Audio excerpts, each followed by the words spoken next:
The rain was thin and gray on the steel streets of Orion's edge, a frontier colony at the rim of human expansion. Neon signs flickered above closed stalls, and the air smelled of rust, oil, and despair.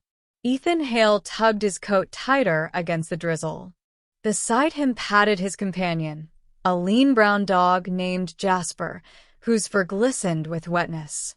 They had just finished a supply run for the freighter Solace Dawn and were on their way back to the docking bay. That's when Jasper froze. The dog's ears pricked up, nose twitching. A low whine escaped him as he turned toward an alley, tail stiff. "What is it, boy?" Ethan asked, following Jasper's gaze. From the shadows came a sound, a whisper, frail and trembling. "Please don't leave us." Ethan's breath caught.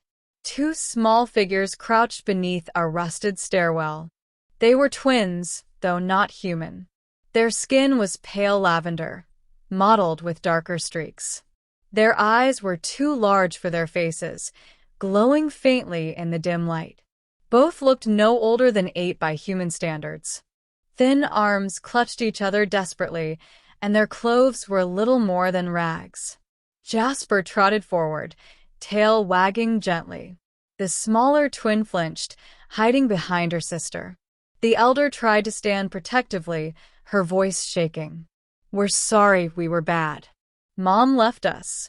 Said we didn't listen. Said we were broken." Her lip trembled. "Please don't hurt us." Ethan's chest tightened. He crouched low, palms open, keeping his voice soft. "No one's going to hurt you. My name's Ethan, and this furball is Jasper. He doesn't bite unless you're a thief who steals sausages." The elder twin blinked, confused. Jasper wagged harder and gave a soft bark. The younger one peeked out, curiosity flickering past her fear. Ethan pulled a ration bar from his pocket and set it on the ground, pushing it closer with 2 fingers. "Hungry?" The younger twin darted forward, snatched it, and tore into it with trembling hands. Her sister hesitated before taking a smaller bite, never looking away from Ethan. As the children ate, Ethan felt the weight of their words. Left by their mother. Abandoned. On a world where unaccompanied children, especially alien ones, were often swallowed by gangs or traffickers. He couldn't walk away. Back on the Solace Dawn, Ethan wrapped the twins in blankets. They sat huddled on the bench, Jasper nestled between them, his warmth slowly coaxing them into calmer breaths. "What are your names?" Ethan asked. The elder hesitated. "I am Sarah. This is my sister, Kiri." "Pretty names," Ethan said with a smile. "You're safe now. No one here will hurt you." Sarah's eyes narrowed with suspicion far too old for her small frame. "Safe doesn't exist. Adults always say that. Then they sell us. Or leave." Her words stabbed through him. He forced himself to meet her gaze. "I won't leave you. I promise." Kiri, still chewing, whispered timidly, "We were bad. That's why Mom left. We didn't walk fast enough. We asked for food when she had none. She said we ruined everything." Ethan clenched his fists, fighting the anger that surged inside. He took a deep breath, softening his voice. No child is bad for being hungry. No child deserves to be abandoned. Jasper gave a sharp bark, as if agreeing. The twins startled, then giggled nervously. Ethan smiled at the sound. It was the first hint of joy he'd heard from them. Over the next few days, Ethan integrated the twins into the ship's rhythm. He gave them simple tasks, passing tools, wiping counters, never chores that felt like punishment. Sarah watched with wary eyes, but Kiri quickly began to follow Jasper around, treating the dog like a guardian. One evening, Ethan found Sarah sitting alone in the observation bay, staring at the stars. "You don't trust me," he said gently. She didn't look at him. "You bought us food. You gave us blankets. But someday you'll change. Everyone changes. Ethan sat beside her. My parents died when I was young. I lived in a mining camp where children were left behind if they couldn't keep up. But an old engineer found me, took me in, raised me like I was his own. He never changed. He kept his word. Sarah's eyes flicked toward him. What happened to him? He got old. But before he died, he told me something. He said, "The only legacy worth leaving is kindness. Carry it forward, and you'll never be alone."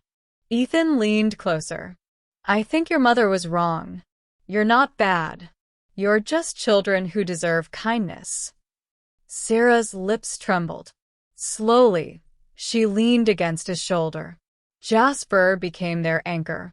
He taught them play, chasing thrown scraps of fabric, tumbling across the cargo bay, curling beside them when nightmares struck. Ethan would wake at night to hear Kiri giggling softly, whispering secrets to the dog as though he were a wise elder. Trust grew slowly, but it grew. The twins learned to cook simple meals under Ethan's guidance. They learned to fix loose bolts, to read basic human script, to tell stories. Sarah, especially, had a sharp mind. She memorized star maps faster than Ethan expected. But shadows lingered. Once, when Ethan raised his voice at a stubborn engine part, Sarah flinched and pulled Kiri behind her, eyes wide with fear. It broke his heart. He knelt immediately. "Not at you. Never at you." It took an hour of quiet reassurance before she loosened her grip on her sister. Healing would take time. Months later, the Solace Dawn touched down on a remote colony world. As Ethan traded goods, a local merchant eyed the twins curiously. "Orphans?" the man asked. "Careful, friend. Aliens like those fetch good coin in some systems." Ethan's jaw tightened. "They're not for sale. They're my family." The merchant raised a brow, then wisely dropped the subject. When Ethan returned to the ship, he found the twins waiting nervously. Sarah asked, "Will you leave us here?" He crouched, meeting their eyes. "No. Where I go, you go. Always." Kiri sniffled, clutching Jasper's ear. "Even if we're bad?" Ethan pulled them both into a hug. "Especially then. Family doesn't stop being family when things get hard." Seasons passed. The twins blossomed. Sarah grew bold, her laughter sharp and mischievous, her mind quick as fire. Kiri grew gentle and artistic, often painting crude but colorful images on scraps of metal. Both clung fiercely to Jasper, who never tired of being their confidant. And Ethan, he found his ship no longer felt like an empty vessel drifting through the stars. It felt alive. It felt like home. One night, while they all sat eating stew, Kiri whispered, "I'm glad you found us." Ethan smiled softly. "I think Jasper found you first." Jasper wagged his tail, thumping it against the floor. Sarah leaned forward, eyes shining. "Do you think maybe we weren't bad after all?" Ethan's throat tightened. He reached across the table, squeezing her hand. "You were never bad. You were just waiting for someone to remind you how good you are." The twins beamed. For the first time, they believed it. Years later, colonists would tell the story of two alien sisters left in the rain, whispering they were unwanted, of a man and his loyal dog who gave them warmth, safety, and love. It was said that those twins grew strong, became explorers in their own right, carrying with them the kindness that saved them. And Jasper? He grew old, but remained their faithful guardian until his last breath, proving that sometimes the purest hope comes not from words, but from loyalty. As for Ethan, he never once regretted stopping in that rain-soaked alley.